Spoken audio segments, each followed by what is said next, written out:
But at some point, the math is the math. I think we can do a better job using that information. It reinforces my belief that I have the best constituents.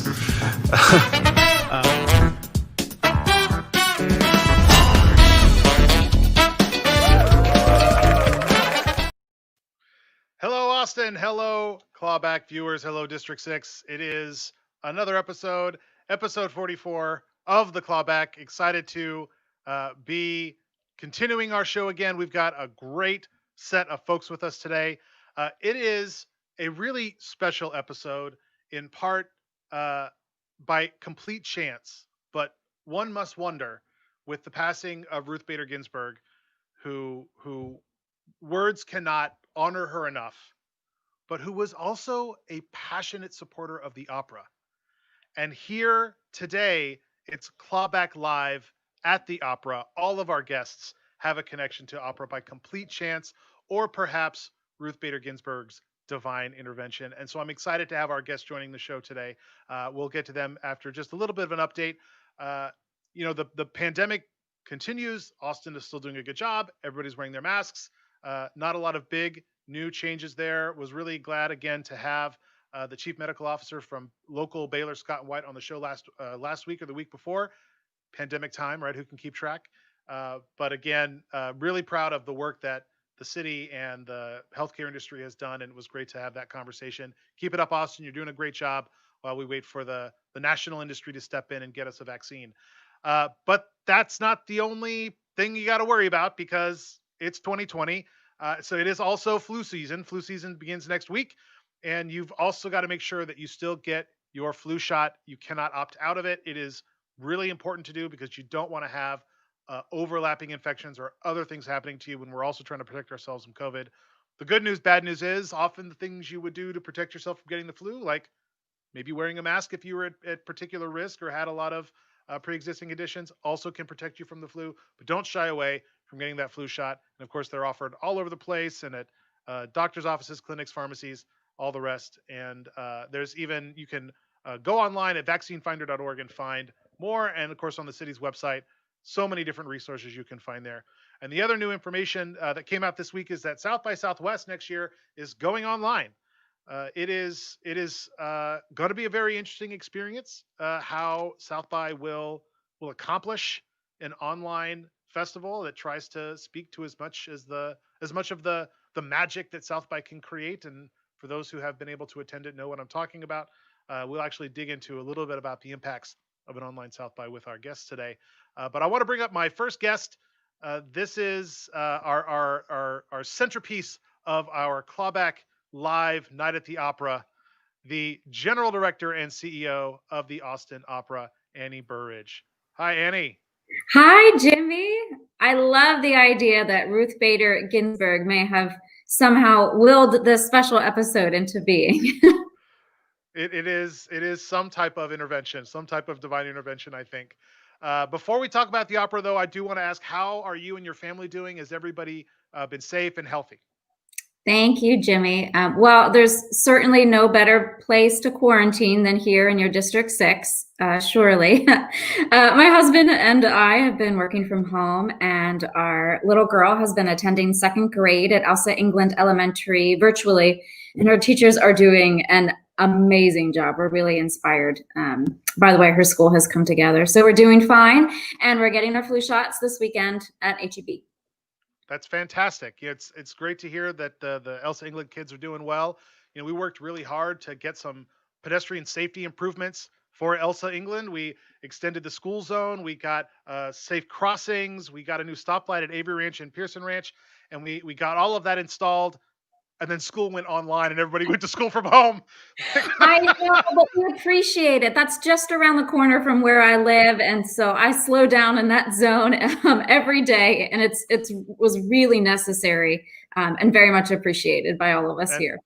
And credit to Williamson County Commissioner Terry Cook, who was our partner in that effort, helped split the cost, because the city and the county lines are really messy right there. And credit to her and Round Rock ISD for helping us solve that problem. But let's talk about the opera.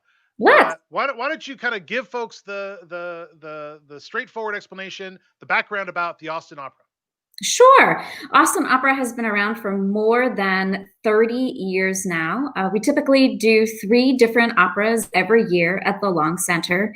And 2 years ago, we launched a new series where we perform operas and operatically inspired works at non-operatic, traditionally operatic locations around the city. We call that Opera ATX. We perform at places like the Paramount Theater and other live music venues. And we serve about 15,000 kids every year through our education programs. That's really exciting. I've had the pleasure of attending a few of the Austin Opera performances in the before times, in the long, long ago. Yes, you were And kind enough to come to our opening night last year, and we got to welcome the audience together. that was a lot of fun, and you all put on a really great production.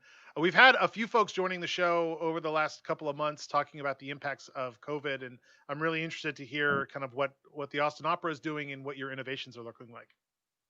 Absolutely. Well, our standard programming, like all of our peers in the cultural industry, came to a complete standstill about March 13th. Typically an opera requires us to bring together about 300 artists, stagehands, orchestra musicians, and we can't safely do that right now.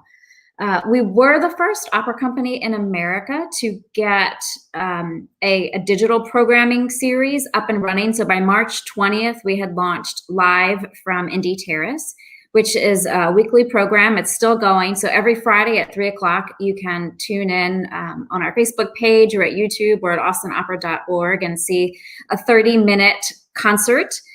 We often feature opera, we have musical theater, and right now, of course, it's Hispanic Heritage Month, so we've had a lot of great Spanish songs and zarzuela, and a partnership with Mexicarte coming up. We'll have a virtual tour of the museum. So we were able to get something up and running to find employment for some of our artists and keep serving our mission to provide music and connectedness in any way that we can. And we've, planned a very different season now launching this fall than certainly what we announced last year. That's And so, that's very exciting. I didn't know that you all had turned around so quickly and innovated. How did you pull that off? How did you pull it off to get it turned around so fast? well, everything everything happened so quickly. When we all think back to those days in March, it seemed like in 48 hours we went from thinking, oh, this might be an inconvenience for a few weeks to, oh no, everything that we know is about to change. And you take a look around and say, who knows how to use video camera? You're promoted. We're now going online, and let's make this happen. No, the very first thing that we did, and it's still on the whiteboard in our conference room, whenever I stop in the office to pick some things up, is, we established our priorities. And the priority 1 was everyone's safety.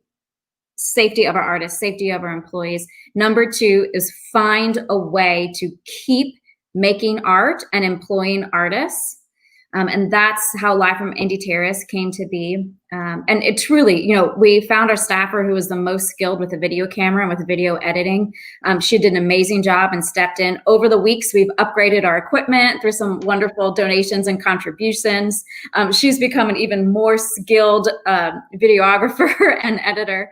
And so we've made our way. And our third priority, of course, was, every decision that we make now needs to poise us to emerge from this pandemic better and stronger and more sustainable than before. And I know you talked about that a little bit last week on your episode. It's not just about resuming what things were like a year ago.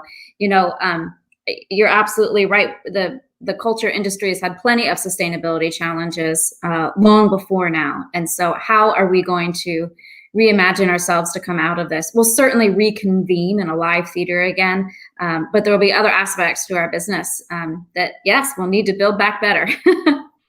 And I think that's going to be such a valuable process and innovation for the whole region. One of the challenges, as you know as well as anybody, when you live in District 6, it is not a quick drive to the Long Center. It is not a short drive to some of these music venues or performance venues, and the opportunity to provide more engagement and more for the public to engage with art and performance in different ways and in different places. There was some of that happening before, but I think you're right. This is going to enable a whole new way and expansion of innovation. We're going to try things we weren't trying before. We're going to be Exactly. willing to do things we weren't willing to do before. And I think the whole community is going to be benefited for it. Right. Well, speaking of trying new things, so now our season will not open up at the Long Center this fall. It will open at Blue Starlight drive-in locations all throughout Austin. And so we have partnered with a few other opera companies to create 6 operas and concerts that are being produced specifically for the camera. So it's not that we're just capturing what we would normally do on stage. We've hired a team of film directors to work along with our regular stage directors to create productions specifically, to be enjoyed on your TV or on your computer. And so we will be premiering all of them at the Blue Starlight drive-ins, who have been a fantastic partner. So we can still have a safe but communal experience. And then those shows will be available online.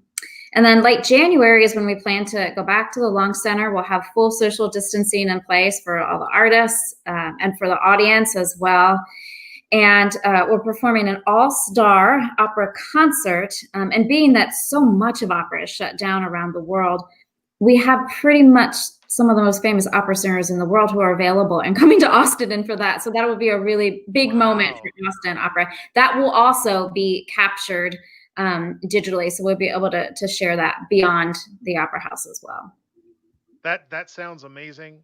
Annie, thank you so much for spending some time with me today on the show. It fills my heart with joy to hear a D6 person leading the charge on innovation, especially when it comes to technology, because our district is a real tech-heavy district.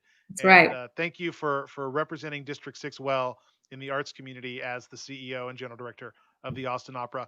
As you exit, remind folks one more time, where can they learn more about what the Austin Opera is up to, and where can they see your creatives perform? You can head over to austinopera.org. Simple and straight to the point. Annie, thank you so much for joining the show today. Thanks, Jimmy. Get that down. That was pretty cool. I didn't even know some of the stuff that the Austin Opera was doing. That's pretty exciting. So, we do our show on Fridays, and looks like they do their show on Fridays too. That's pretty fun. Let's go right into our musical performer. Really excited to bring this person onto the show, someone who I've had the opportunity to meet and get to know at least a little bit over the course of being a council member, the amazing Melody Chang. Hi, Melody. Hold on, let me get your mics unmuted. I think your mic might be muted. Is there maybe a button at the bottom of the screen that says mute? How's that? There we go. Hi, yeah. How are you? Hi, Melody. Hi, Melody. Thank you for joining the show. My pleasure. Yeah. So before we get into what you've been up to, how is your family doing? Is everybody safe and healthy? Yes, we've been really blessed and fortunate. Everybody is healthy, happy, still able to work from home remotely, safely. My mom actually just did a road trip to Colorado and back.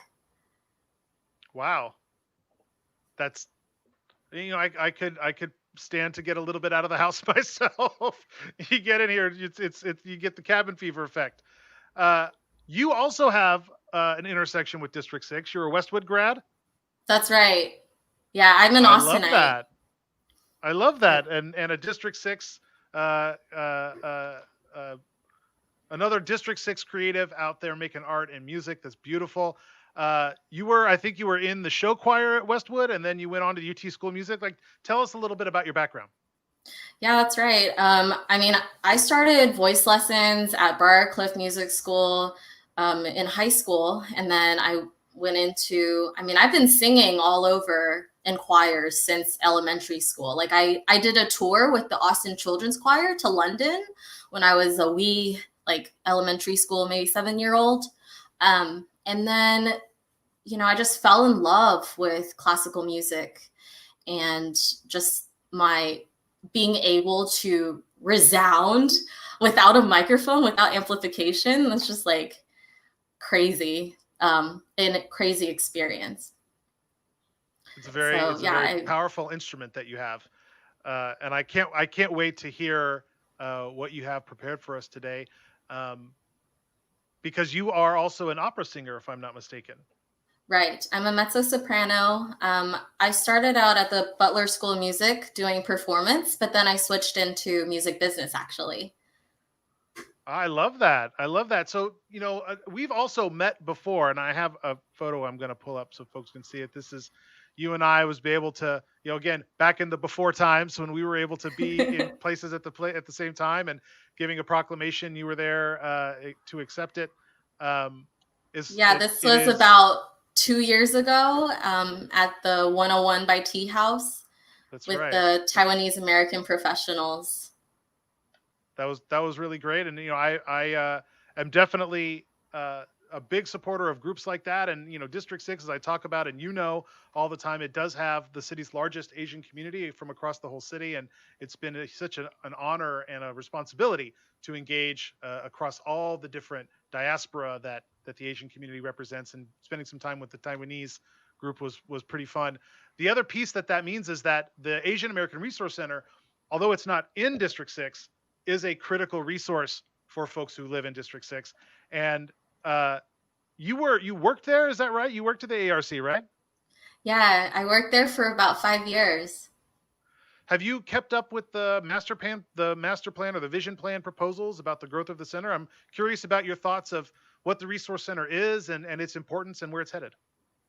Yeah, I was there when the city of Austin did all the thorough surveying of the community members and stakeholders and helping promote all the surveys and helping even lead some of the meetings with helping with translation. It's such a important location. The Asian American Resource Center has really been a center for a lot of diverse communities, a lot of cultural events and traditions come through. We also established a senior meal program. And so it's really fun to see all the seniors try to overcome language barriers and exchange their culture and learn about each other. I'm very excited about the phase 2 that will hopefully come online very shortly. And I've been working hard as a council member to try and expedite that and to leverage public-private partnership as much as we can. And that work continues, and it really has the potential to be as great as it has been. It is undersized. The Asian community is the fastest growing demographic in the city of Austin, and that facility is booked and maxed out, at least certainly pre-pandemic. And adding performance space and music and art space, I think, is what our phase 2 is going to focus on.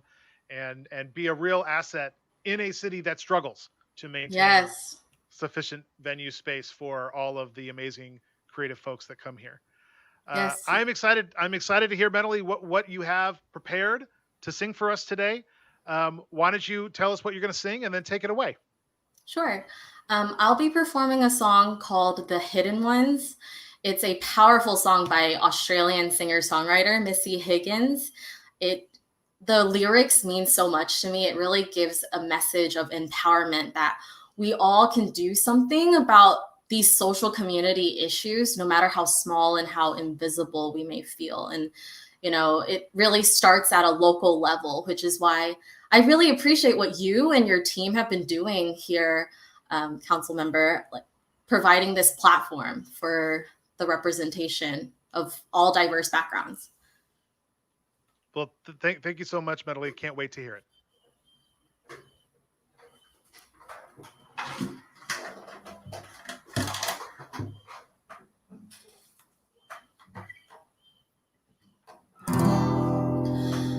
She's holding a torch in her hands, pointing towards heaven. And on the streets below her, people living out of trash cans are trying to believe she's got a plan. We dug a hole under the sea, but nobody stop the bleed. There's 999 channels on my TV, and I still have no idea what to believe. There is a choice.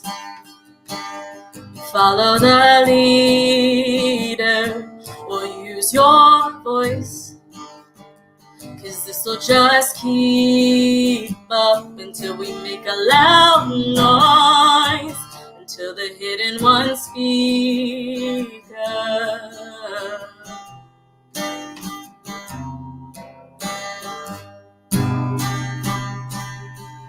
Over the water to the east,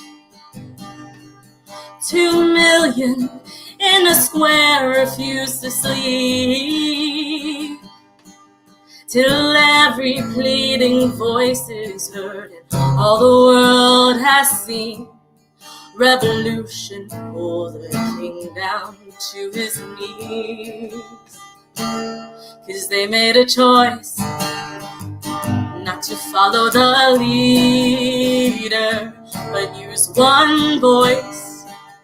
Shows ordinary people can make a really loud noise until the hidden one speaks.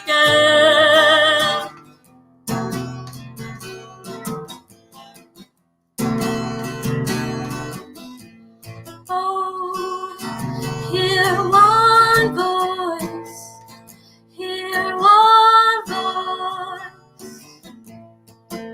He started drinking too young, tucked in to his jeans now is a gun,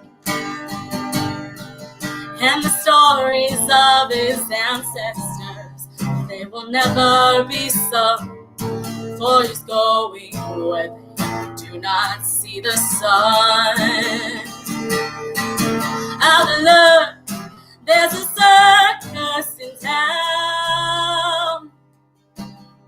Watch as the lion eats the clown. Tell me who out there is bleeding on the ground. Who will catch the boy before he drowns? If they're busy putting shows on for the crowds, there is a choice. You can follow the leader or use your voice, 'cause this'll just keep up until we make a loud noise, until the hidden ones speak up. Yes. Oh my gosh, that was so beautiful, Melody. Thank you so much. Oh, I say this every episode, but I wish I had an applause track. I could hit a button and then hear a crowd full of applause. But you get my applause today. That's what. That's this performance. Thank you so much for sharing that song. But I must ask, because this is our special Clawback Live at the Opera, if you might have a few operatic notes to share with us as a opera singer. Sure. Yeah, I can do that. All right. So I'll sing something in Chinese, my mother tongue, Mandarin Chinese.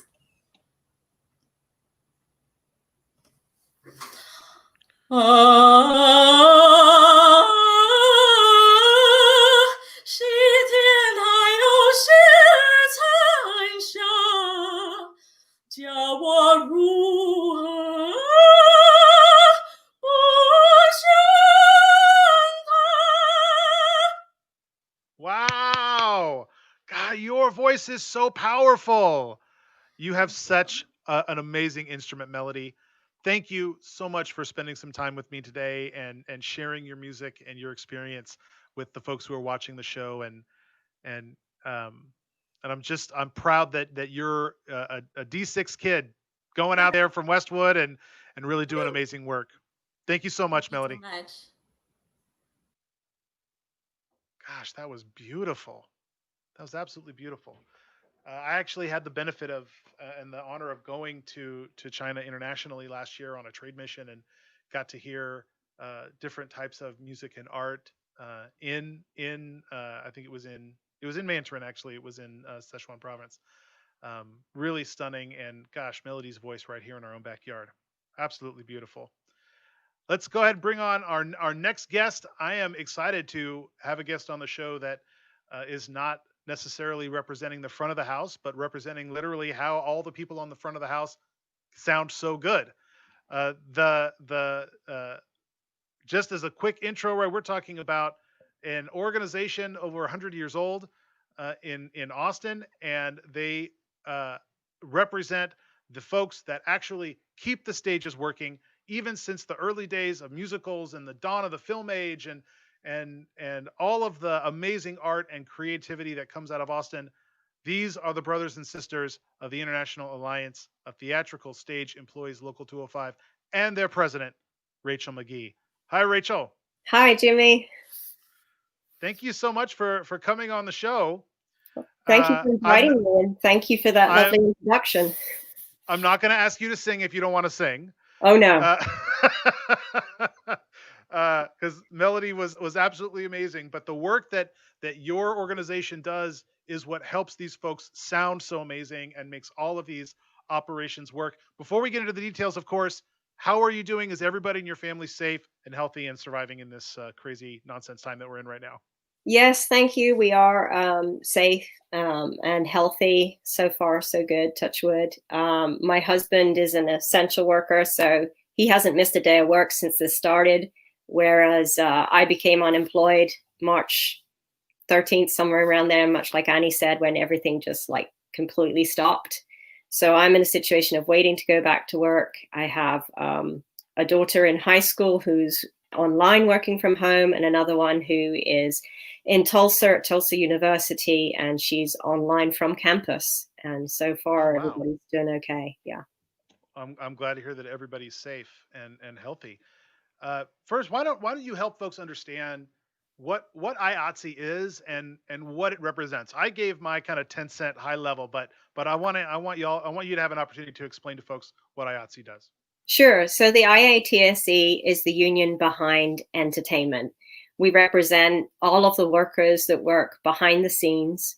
IATSE is an international union. We represent folks in Canada and the US, both in film and TV, live events, whether that be theatrical, live music, hotel, trade show, convention, broadcast, so like sports broadcast, and it's the full gamut of whoever works. We also, there's designers local, and it's all the crafts. So wardrobe, wigs, hair, makeup, props, sound, lights, flymen, carpenters, video technicians, cameramen, the full gamut. And there are also locals that represent those that work front of house too, such as the ushers and the ticket takers.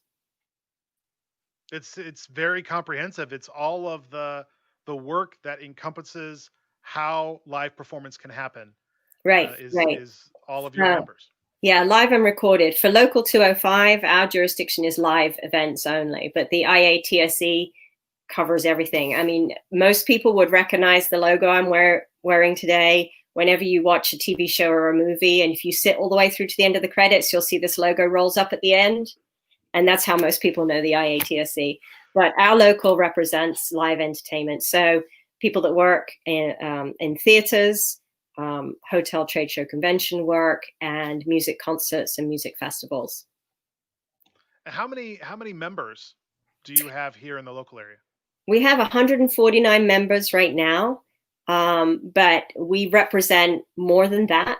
Obviously, we're in a right to work state, so not everybody working under a union contract has to become a union member. And we also operate what we call a hiring hall, which is essentially a referral list. So any Austin technician that wants to be on our list can subscribe to join our hiring hall. And then if there are employers that come to town that are looking for stage labor, we can refer those individuals for work. So 149 members, but we represent a much larger number than that. And having said that, we also still only represent, I think, a fairly small fraction of the stagehand and stage technician community here in Austin. It's such an unseen part of the job often, and so critical to supporting the cultural arts and live performance and our live music venues, and all of those things rely upon your membership in order to maintain and it's kind of to maintain all of the branding and things we say about Austin that we love the most are supported by your membership.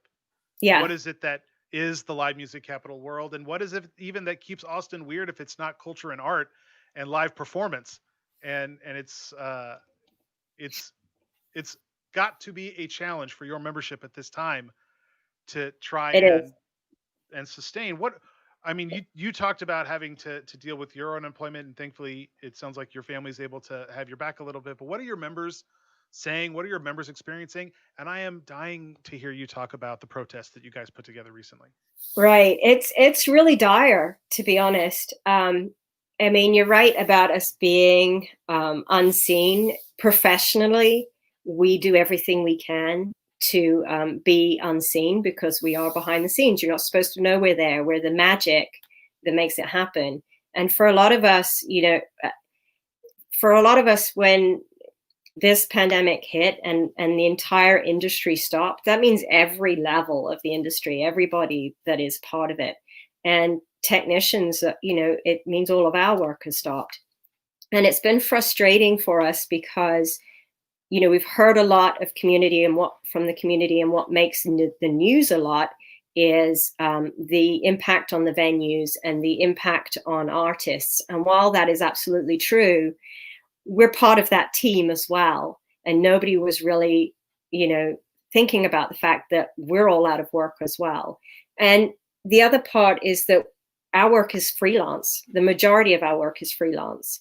So as you heard Annie talking, and this is typical, and it's not wrong by any means, but this is typical of what we're finding, because everybody is struggling and everybody's trying to find innovative ways to stay connected. The impact is obviously you got to cut all your costs, you got to shed all your labor, and freelancers are the first to go. And anybody, obviously, as an employer, you're going to try to keep on and retain as many people and keep as many people working as you can, but you're going to start with your core group, your full-time employees, right? So for a lot of us, we're gig to gig, job to job, freelance. So we haven't been able to participate. We're all sitting, waiting, going back to work, and it's really dire. We're all fairly used to some form of instability, and some time, periods of famine, but this is off the charts. I mean, can you imagine being without an income, without work since March? And some of our folks, the stories I'm hearing, some folks are still waiting for their unemployment or their pandemic assistance. I have one member I was speaking with yesterday. He had huge problems getting his unemployment sorted out. When he finally got pandemic assistance, he was told they would backdate it and he would get that, but he's still missing that. He's missing over $3,000 of pandemic assistance. He's been, using the SNAP program to help, get food on his table. He's literally been choosing between eating or paying rent. And he's applied for, I thank the council for everything they're doing, trying to generate grants and mini loans and eviction delays and all those things to try and help us. But he's applied for everything that's come out, all the financial assistance that's come out, and hasn't qualified for any of it, even though he's in, really dire need. We've had other members that, had medical issues come up where they've needed a surgery. And when we're not working, we don't have any employer contributions to pay for our health insurance. And as you know, health costs here in this country are huge and can just financially ruin you if you don't have any insurance. So as a membership, what we've been doing a lot is we've been trying to keep in touch with all of our members, monitor who is in dire need. And if we see something critical come up, like our member that needed surgery, we've literally been passing the virtual hat, where any of us that have got some spare income have, literally sent them, some financial contributions out of our own pockets. That particular member, we were Venmoing and PayPaling, contributions into his account. So within 24 hours, he had what he needed to be able to pay the doctor that initial payment to get that surgery done. It's heartbreaking because these are not new stories for us at the local level. And Rachel, you've been such a great partner for me and with the council to make sure that we're keeping the stories of your membership top of mind. At least they are in my office. And the council, we really stood up a lot of good programs, both for individual people and rental assistance and eviction delay, also for small businesses, our programs that I authored, and childcare and nonprofits. And we've really done a lot of work given the constraints that are put on us by the state and federal government. And a lot of those programs were funded through federal stimulus.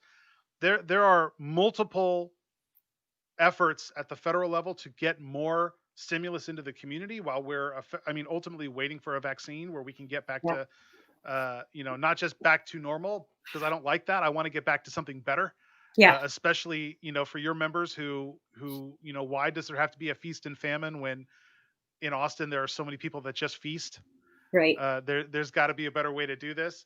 And I'm really interested in thinking through the economics of the system for your members and for music venues and folks who were really having a hard time even before in kind of sharing the prosperity of this community. Absolutely. And that's one of our biggest fears is, it was hard enough to make a living prior to the pandemic in Austin. Austin's expensive. And much like you hear the stories of the musicians and other artists where they move further and further out of the city to be able to afford to stay here. That's a similar situation. We're in the same situation. A lot of technicians also work out of state. They tour because they can't make enough money living here. And of course, when this pandemic hit, all those options just went. I mean, it wasn't just Austin shut down. It was across the whole country. And I think, part of the problem is it's great that there are these programs that the city is trying to roll out. But I think the demand just far exceeds the supply, and it's just very challenging. And I think sometimes you hear folks say, well, just get another job. But I don't think what people are realizing is what we do is not a hobby. And I think because it's entertainment, people think, oh, that's a fun thing that anyone can do. But a lot of the jobs that we do and a lot of entertainment today is highly skilled, highly technical. Equipment, software, moving parts, it all changes very rapidly. You have to keep up with those skills. And you're talking about people that have worked in their industry within their career. We're not talking about just jobs, we're talking about careers. You're talking about people that have worked in their industry, in their job for like 10, 20, 30, 40 year veterans. And that's a little harder to sort of switch jobs and gears because people aren't necessarily looking, employers are not necessarily looking for the skills that we have. They want to pick people that have worked in their industry before they're going to pick somebody that's been working outside of whatever job they're offering. And there is really something very different about the economic shock, which is I think it's almost better to describe it that way than a recession, because at some point when there's a vaccine, when there's better controls on that side of things, there's going to be an immediate return to live events. There's going to be an immediate return to these things. People are already innovating and trying to find ways to do it. People are craving these types of experiences that your membership are the ones who make happen. And so why would an employer want to bring someone on if 6 months later, when their chosen career starts coming back, they're gone? It is very different than a general kind of arcing recession where this is going to be like, as it dropped in March and April, it could jump back pretty rapidly Absolutely. hopefully it does in 2021. Yeah, absolutely. I mean, when this all happened in March, we all thought we were coming back in July. And then we saw the COVID numbers go through the roof, right?